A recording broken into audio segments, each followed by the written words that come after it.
এখানে রাবণ দশা মাথা, রাবণের ছিল 10টা মাথা। এই জন্য বলছে যে দশা নয়। তাই যেমন ভাবুক কবি অশ্বিনী গোসাই যেমন লঙ্কায় রাবণের জন্য সবাই অতিষ্ঠ হয়েছিল, তার যন্ত্রণায়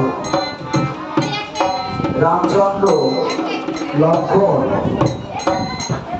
যারা ভগবান তারাও অতিষ্ঠ হয়ে গেল, সীতা দেবীকে হরণ করে নিয়ে গেল। যিনি জগৎ লক্ষ্মী তাকে হরণ করে নিয়ে গেল। কত না যন্ত্রণা দিল, কত যাতনা দিল। তাই আমার শ্রীবাই বলছে দেহ লঙ্কা, এই দেহটাই তোমার লঙ্কা। তাহলে ওই লঙ্কায় যেমন রাবণ ছিল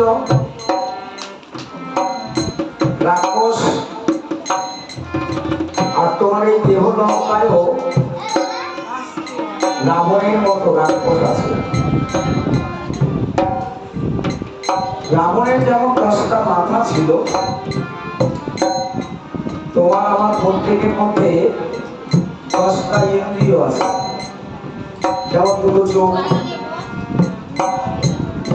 দুটো নাকের ছিদ্র, দুটো কানের ছিদ্র, হাত পা লিঙ্গদ্বার গুর্জদ্বার, এমনি করে 10টা ইন্দ্রিয় আছে। এই 10টা ইন্দ্রিয় কেউ কিন্তু কথা শোনে না। আমরা এখানে গান গাইছি বা কীর্তন করছি, আপনারা কীর্তন শুনছেন, দেখা যাচ্ছে এখানে বসে বসে বাড়িতে মন চলে গেছে। এখানে কত সময় থাকবো, কি করবো, কখন প্রসাদ দেবে, কি হবে, হ্যাঁ ওদিকে বাড়িতে যেতে হবে, বৃষ্টি আসছে, অনেক রকম চিন্তা ভাবনা। তাহলে 10টা ইন্দ্রিয় এরা একজনও কথা শোনে না। প্রত্যেকটা ইন্দ্রিয় এরা কেউ কথা শোনে না। তাহলে এই 10টা ইন্দ্রিয়, চোখ বলছে আমি বড়, মুখ বলছে আমি বড়, কান বলছে আমি বড়, পা বলছে আমি বড়, হাত বলছে আমি বড়। এরা একে অপর সবসময় দ্বন্দ্ব করে চলছে। চোখ বলছে আমি বড়, কেন? আমি এই পথ দেখিয়ে দেখিয়ে সমস্ত জায়গায় নিয়ে যাই।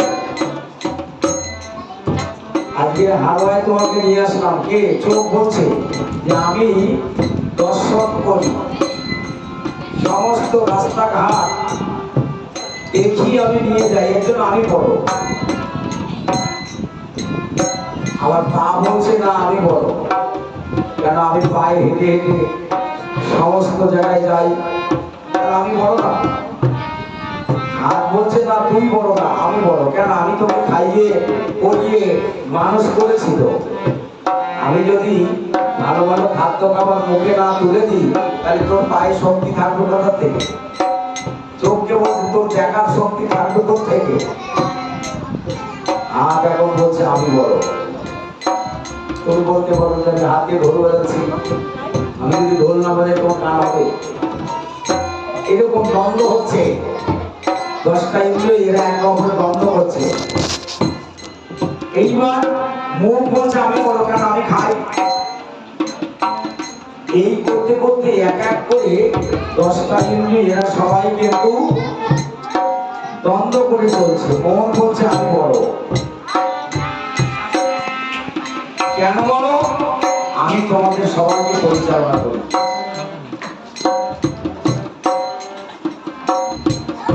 মন বলছে আগে আমি সিদ্ধান্ত করি ভেতরে বসে বসে, কালকে তো অমুক জায়গায় যেতে হবে, এই কাজ করতে হবে।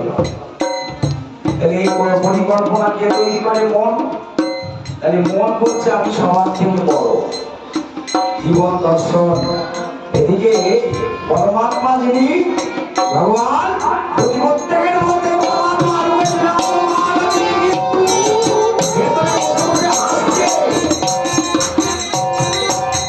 পরমাত্মা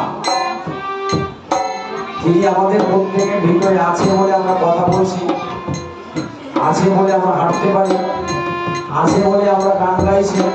সেই পরমাত্মা যখন ভিতর থেকে বেরিয়ে যাবে তখন আমরা বলবো উনি মারা গেছে। এই গানের মধ্য দিয়ে বলছে দুষ্ট দশানন বাসিনা তার যন্ত্রণায়, এরা আমাকে সবাই যন্ত্রণা দিচ্ছে। তারা আমার এই যে বাইরের বিপুল ইন্দ্রিয় গুলো এরা সুস্থ থাকতে দেবে না।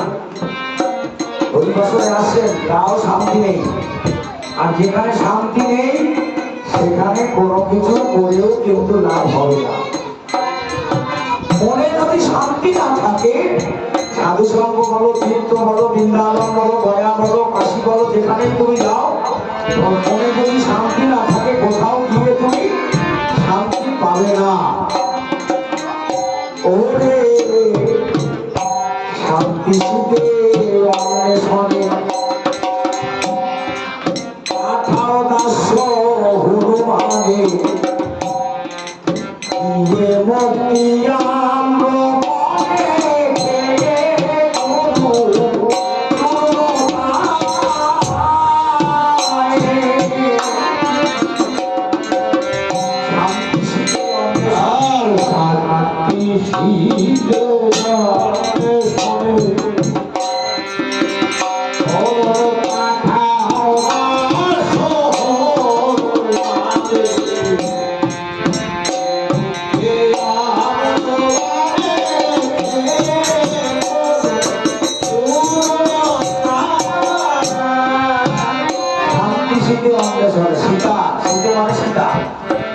সীতাকে অন্বেষণ অর্থাৎ সীতাকে খুঁজে বের করার জন্য হনুমানকে পাঠিয়েছিল। শান্তি, তোমার ঘরে শান্তি নেই, মনে শান্তি নেই, ছেলে নিয়ে অশান্তি, বৌমাকে নিয়ে অশান্তি, স্বামী স্ত্রীর মধ্যে অশান্তি। শান্তি যদি না থাকে তোমরা কোনো কিছু করেই লাভ নেই। আগে দরকার শান্তি, আগে শান্তিকে বুঝতে হবে। ভগবান সব কিছু দিয়েছে এই জগতের মানুষকে, কিন্তু শান্তি দেয়নি, এটা বুঝতে হবে। আগে তোমাকে সব কিছু দিয়েছে, ঘর দিয়েছে, বাড়ি দিয়েছে, টাকা দিয়েছে, পয়সা দিয়েছে, ধন সম্পদ দিয়েছে, সব দিয়েছে, এত সুন্দর একটা মানব দেহ দিয়েছে, কিন্তু শান্তি দেয়নি। শান্তিটা কিন্তু তার হাতে আছে। তাহলে এই শান্তি খোঁজার জন্য আমাকে বের হতে হবে যে কোথায় গেলে আমি শান্তি পাবো, কোন জায়গায় গেলে আমি শান্তি পাবো। যেখানে গেলে আমি শান্তি পাবো আমি সেই জায়গায় যাব। যতদিন পর্যন্ত আমাদের চরিত্র ভালো হবে কোথাও গিয়ে শান্তি হবে না। এই জন্য ইংরেজিতে একটা কথা বললে, মানি লস তো সামথিং লস, ক্যারেক্টার লস তো এভরিথিং লস। তুমি যতই সাধু হও আর যতই বৈষ্ণব হও, তোমার যদি চরিত্র সুন্দর না হয় কোথাও গিয়ে তুমি শান্তি পাবে না, পাবে না, পাবে না। তাই এই সাধু সঙ্গ হরিনাম সংকীর্তন কিসের জন্য? যে আমার চরিত্রটা যেন সুন্দর হয়, আমার চরিত্রটা যেন ভালো হয়। তাহলে আমার চরিত্র যখন সুন্দর হবে তখন আর শান্তি খুঁজতে যেতে হবে না, তখন আপনি শান্তি আমার মধ্যে বিরাজ করবে, আমার শান্তি খুঁজতে যেতে হবে না। তাই সর্বপ্রথম চাই আমার চরিত্রকে সুন্দর করতে, সৎপথে থাকতে হবে, সদা সত্য কথা বলতে হবে, বড় স্ত্রীকে মাতৃত্যাগ করতে হবে, এই জগতের সমস্ত মানুষকে শ্রদ্ধা, ভক্তি, ভালোবাসা। বিবেকানন্দ বললেন, জীবে প্রেম করে যেই জন সেই জন সেবিছে ঈশ্বর। তুমি জীবকে ভালোবাসো, তুমি মানুষকে ভালোবাসো, মানুষকে হিংসা করো না। চৈতন্য মহাপ্রভু বললেন, জীবে দয়া নামে রুচি বৈষ্ণব সেবন, ইয়া ছাড়া ধর্ম নাই শোনো সনাতন। হরিচাঁদ ঠাকুর কি বললেন? জীবে দয়া নামে রুচি মানুষ এতে নিষ্ঠা, ইহা ছাড়া আগত সব ক্রিয়া ভ্রষ্টা। তুমি মানুষকে ভালোবাসো, যদি তুমি মানুষকে ভালোবাসতে পারো এই জগতের প্রত্যেকের কৃপা আশীর্বাদ তুমি পাবে।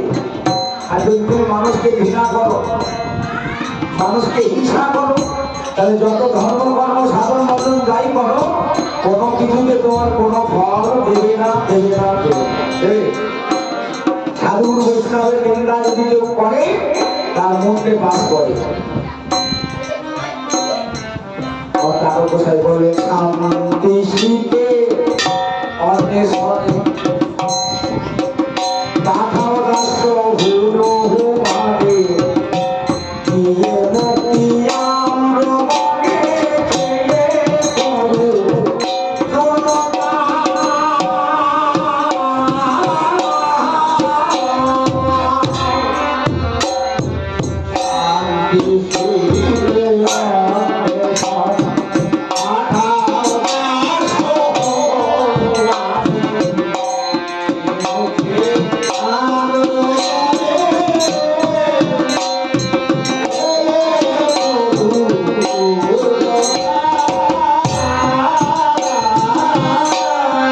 শান্তি শীতে আগুন জ্বালিয়ে সমস্ত লঙ্কাটাকে ভস্মীভূত করে দিয়েছিল। এই পাপের লঙ্কাকে আমি পুড়ে ছাই করে দেবো। তাই আমার শুনে বসে কি বলছে, প্রেমের আগুন জ্বালা হাইয়া মায়া মন্দির পোড়া হাইয়া।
আমার ছেলে, আমার ঘর, আমার বাড়ি, এই আমার যতদিন পর্যন্ত না যাবে ততদিন আমি তার হতে পারবো না।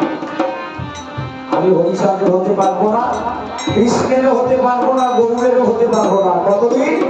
যতদিন আমার মধ্যে আমার শব্দটা থাকবে যে আমার ছেলে, আমার ঘর, আমার বাড়ি, সবই আমার। ভগবান ওদিকে উপর থেকে হাসছে, বলছে যা কিছু সব তোর। তাহলে যেদিন তুই এসেছিলি এই জগতে, সেদিন তুই একাই এসেছিলি, কিন্তু তো সঙ্গে আনিস কি? তাহলে যা কিছু পেয়েছিস এখান থেকেই পেয়েছিস। আবার যখন এখান থেকে চলে যাবি, সেদিন একা একাই যেতে হবে, সঙ্গে কিছুই নিতে কিন্তু পারবি না। কিন্তু মাঝখান থেকে তুই মাতব্বরি করছিস যে এটা আমার, ওটা আমার, ওটা আমার। এই আমার করে কতদিন আপনি ধরে রাখবি? যখন শেষের দিনে যাওয়ার সময় হবে, সব কিছু ফেলে রেখে তোকে চলে যেতে হবে, সকল থাকবে পড়ে। তাই মায়া মন্দিরকে পোড়াবে কি দিয়ে? প্রেমের আগুন দিয়ে। প্রেমের আগুন যখন জ্বলবে, হরিচাঁদ প্রেমের আগুন লাগলো গায়ে, কৃষ্ণচাঁদ প্রেমের আগুন যখন লাগলো গায়ে, গৌরচাঁদ প্রেমের আগুন যখন লাগবে গায়ে, তখন সব পুড়ে ছাই হয়ে যাবে। গান আগে বুঝতে হবে, শুনতে হবে এই গানের মধ্যে কি হয়েছে।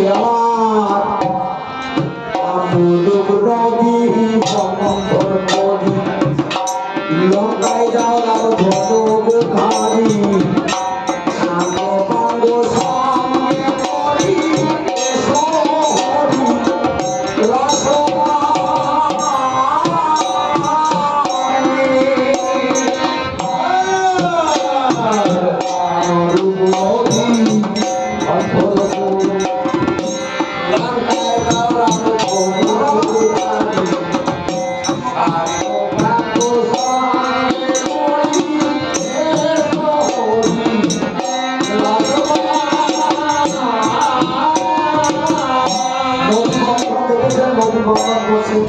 বড় বড় বীর, বড় বড় হনুমান, বড় বড় পাথরের উপরে রাম নাম লিখে ওই সাগরের জলে নিক্ষেপ করে দিচ্ছে, পাথরগুলো সব ভেসে যাচ্ছে, নদী বন্ধন করছে।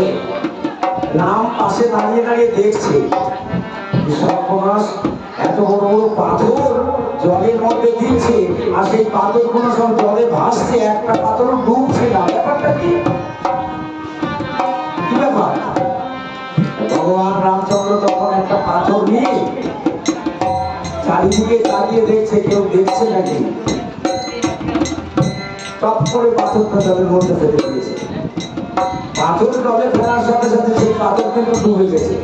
ভগবান ভগবান রামচন্দ্র পাথর ফেললো জলে, সেই পাথর ডুবে গেল। ভক্ত পাথর ফেলছে,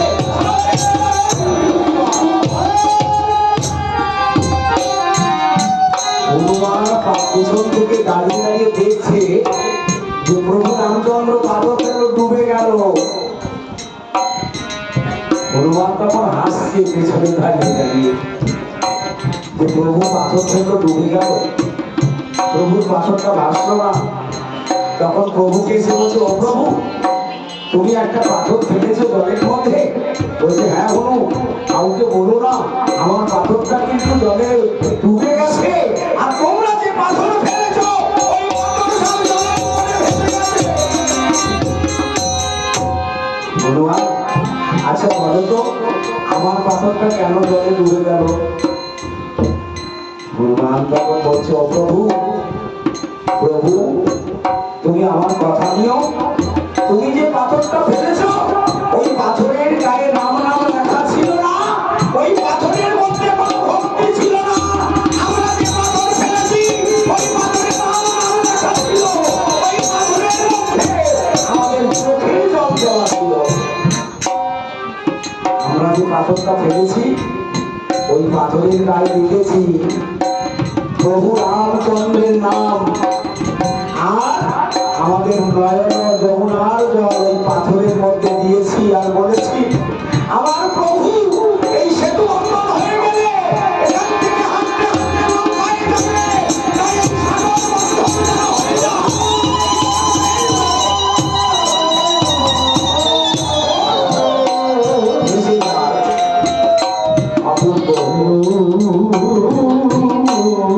তাই সেই সাগর মারা হয়ে গেল।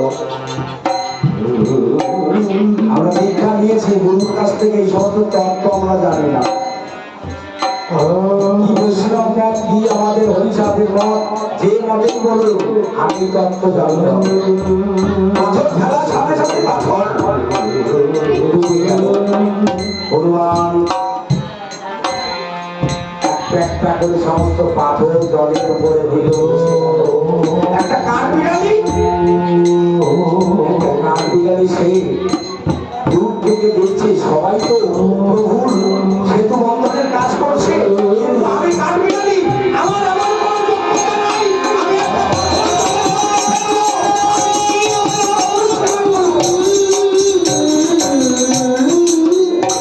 তখন সেই কাঠবিড়ালি লক্ষ্য করে দেখছি পাথরগুলো কোনো জায়গায় ফাঁকা আছে, কোনো জায়গায় ফাঁকা আছে। তখন বালির মধ্যে গোড়াগড়ি দিয়ে ওই ফাঁকা জায়গাগুলো বালি দিয়ে পূরণ করছে। প্রভুর সেবায় কাঠবিড়ালি সেও কিন্তু বলছে যে আমি একটু প্রভুর সেবা করবো, তাই বালি দিয়ে ওই খাতগুলোকে পূর্ণ করে দিচ্ছে। তাই সংসার জীবনে আমাদের প্রতি প্রত্যেককে সংসার তো করতেই হবে, কিন্তু তার মধ্যে থেকে প্রভুর সেবায় যেন একটু লাগতে পারে, ঠাকুরের সেবায় যেন একটু লাগতে পারে।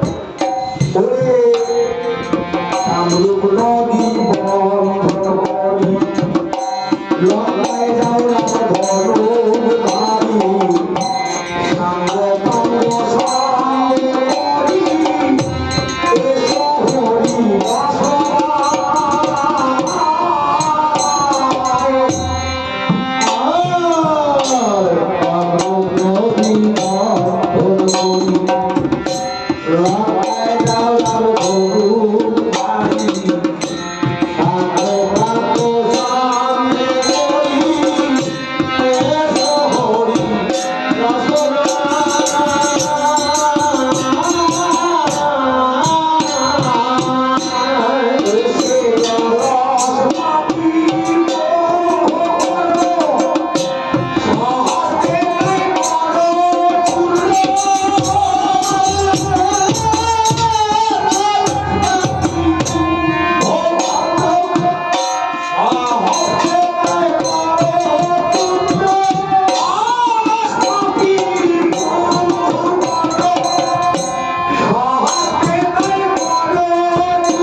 পাপীকে,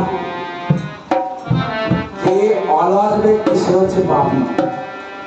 অলসকে, যে কাজ করে না তাকে আমরা বলি অলস। আর এই জগতের সব থেকে বড় অলস হচ্ছে যে হরিনাম কৃষ্ণ নাম করে না, যার এখনো পর্যন্ত গুরু দীক্ষা হয়নি, এই সংসার জীবনে আনন্দে সুখে দিন যাপন করছে, অথচ হরিনাম করে না, কৃষ্ণ নাম করে না, সাধু সঙ্গ করে না, বৈষ্ণব সঙ্গ করে না, সে হচ্ছে সব থেকে বড় চোর।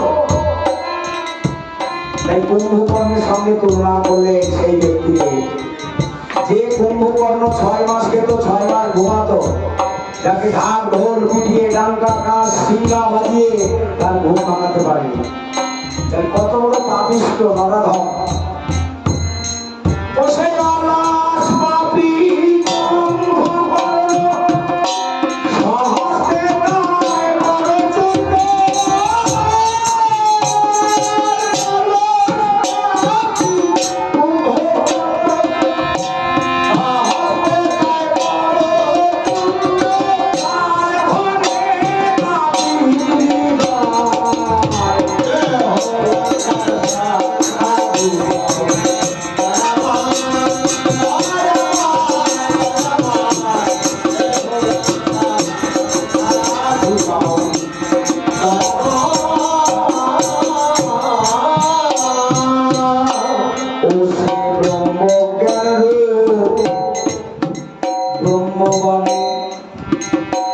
ওই দুর্মতির রসায়নে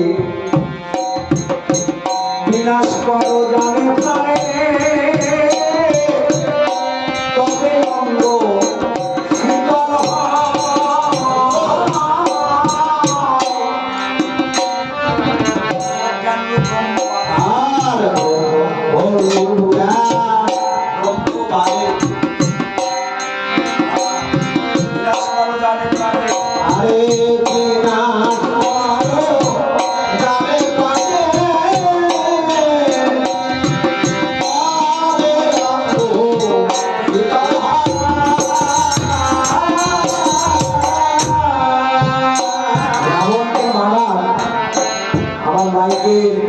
যতদূর শব্দ যাচ্ছে আপনারা শুনতে পাচ্ছেন। রামায়ণের কথা শ্রীগোসাই লিখলেন, দেহের সঙ্গে আধ্যাত্মিক তত্ত্ব দিয়ে রামায়ণ লিখলেন।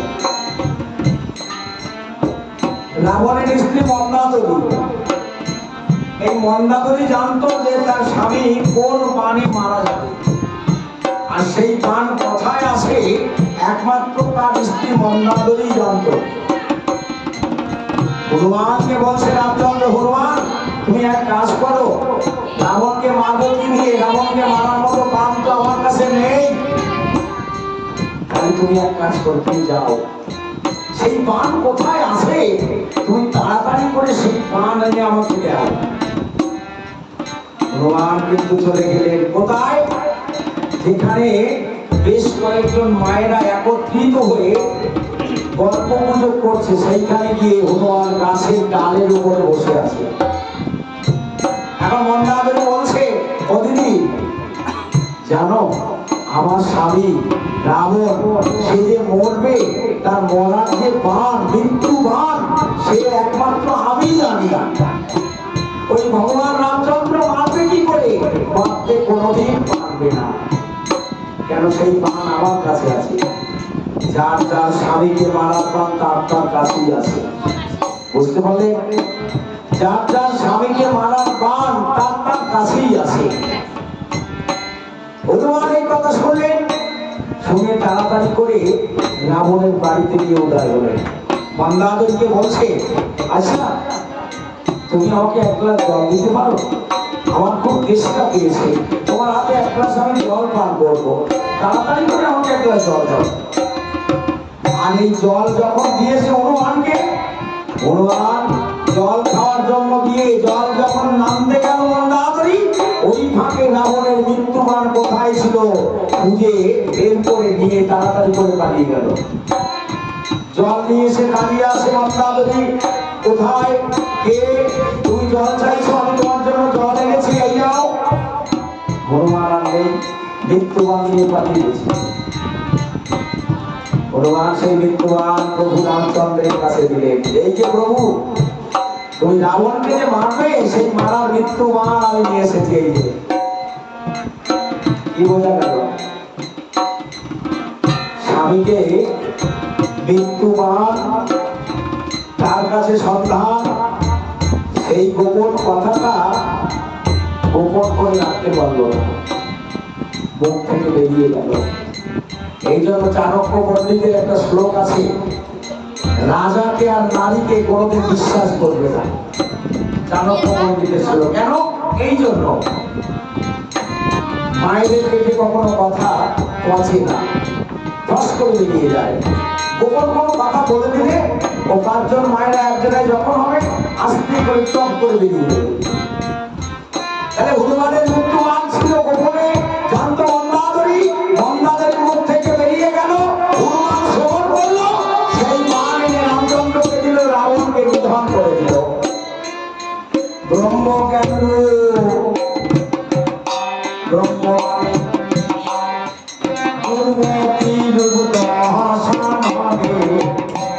বিকাশ করো জানে জানে তবে অঙ্গ শীতল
আমার লক্ষ্যের থেকে সরে যেতে হবে। সৎ পথ, সৎ নীতি, সৎ আদর্শ নিয়ে আমাকে চলতে হবে। যারা সত্যিকারে হয় তাদের অনেক যন্ত্রণা, অনেক কষ্ট, অনেক দুঃখ, অনেক যাতনা হবে। আর যারা অসত্যি হবে দেখবেন তাদের টাকার অভাব নাই, খাবার অভাব নাই, শোয়ার অভাব নাই, ঘরের অভাব নাই, সোনা দানার অভাব নাই, কোনো কিছুর অভাব হয় না। সতী রঙে নাইকো শাড়ি অশান্তি বাড়ন্ত ভারী, শাস্ত্র বলছে। যারা অসৎ পথে চলে দেখবেন তাদের দোতলা জায়গায় 3 তলা হচ্ছে, 4 তলা হচ্ছে, লক্ষ লক্ষ টাকা হচ্ছে, ব্যাংক ব্যালেন্স হচ্ছে। আর যে সৎ পথে আছে বিরোহী নামাজ, সবাই মতো দুটো খাওয়ার জন্য না, অভাব, অনটন, দুঃখ, কষ্ট, যন্ত্রণা এগুলো দিচ্ছে ঠাকুর। তবু আমার শ্রী বলছে যে তুমি সৎ পথে থাকার চেষ্টা করো। আজকে সংসারে রোগ ব্যাধি জ্বালা যন্ত্রণা দিয়ে ঠাকুর পরীক্ষা করছে। একদিন দেখবে ঠাকুর তার কাছে তুই দুঃখ কষ্ট সহ্য করেছিস, আজকে তুই আমার ভক্ত, যে করে আমার আশ আমি করি তার সর্বনাশ, যদিও না ছাড়ে আমার দাস আমি হই তার দাসের দাস। ঠাকুরকে যে ভালোবাসে তার দুঃখ কষ্ট অনেক কিছু দেয়, সহ্য করতে হবে। আজকে যে বাড়িতে আমরা কীর্তন করছি বিষ্ণু বিশ্বাস হয়তো অনেক কষ্টের মধ্যে আছে, অনেক রোগ ব্যাধি জ্বালা যন্ত্রণার মধ্যে বিপদে আছে। তাই ঠাকুরের কাছে আমরা প্রার্থনা করি এই বাড়ির সমস্ত আপদ বিপদ বাড়াই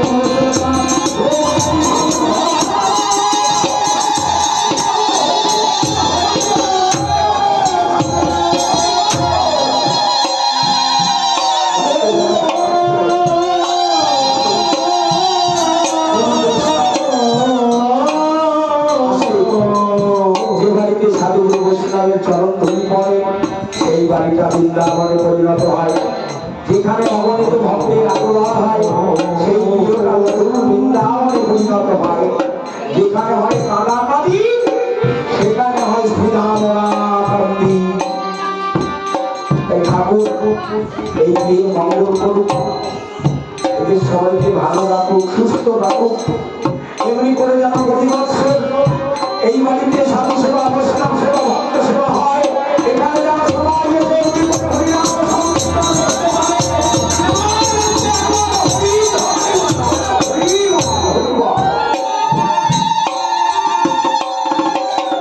মাধুর্য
এই বাসনা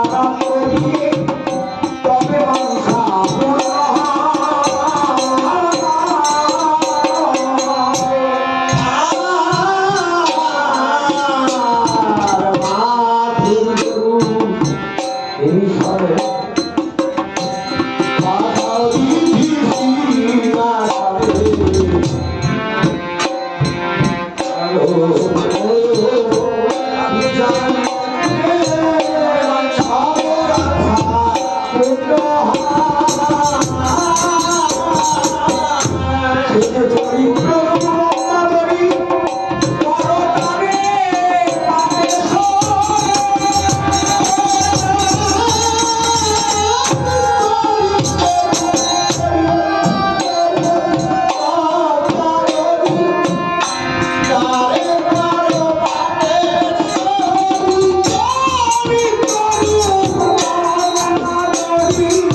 হরিচাঁদ হচ্ছে দয়াময়, তার কাছে যে যা চায় কাউকে কখনো ফেরান না তিনি।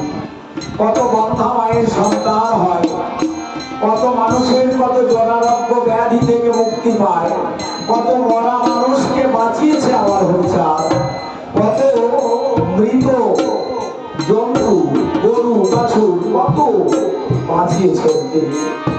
আর নিপীড়িত নির্যাতিত অবহেলিত নিষ্কাশিত মৃত জাতিকে তিনি বাঁচিয়েছেন। যাদের হরিনাম করার অধিকার ছিল না, কৃষ্ণ নাম করার অধিকার ছিল না, তাদের আজকে সমস্ত অধিকার তিনি ফিরিয়ে দিয়েছেন। আজকে আমরা হরিনাম করতে পারছি, আজকে আমরা বড় বড় জায়গায় স্থান অধিকার করতে পারছি, তার জন্য একমাত্র দয়াল হরিচাঁদের জন্য। তার কাছে যে না বাসনা করে, যে না চায়, কাউকে নিরাশ করে না তিনি। তুমি চাও আজকে চাইবে, কালকে চাইবে, পরশুদিন চাইবে, এমনি করে রোজ তাকে যখন বিরক্ত করবে তিনি বিরক্ত হবেন না। সাধারণ মানুষ বিরক্ত হতে পারে, একটা জিনিস তার কাছে রোজগার চাইবে, কিন্তু আমার ঠাকুর কখনো বিরক্ত হয় না।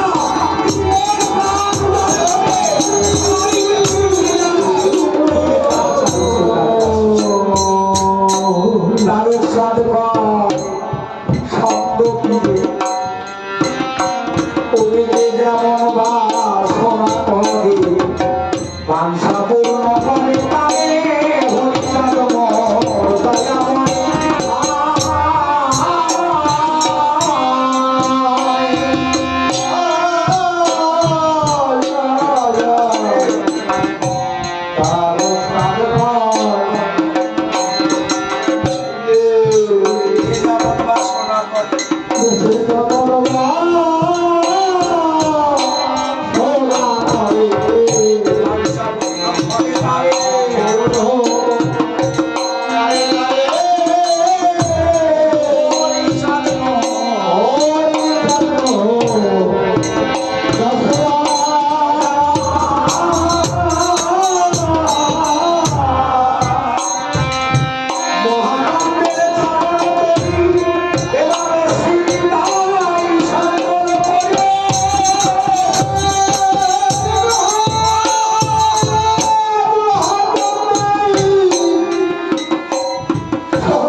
মহানন্দের চরণ একমাত্র সম্বল করেছে। এই গুরুর চরণে শরণ নিলে তার সকল জ্বালা, তার সকল বিপদ বুঝে যায়। এই গুরুর চরণই হচ্ছে একমাত্র সম্বল। মহানন্দ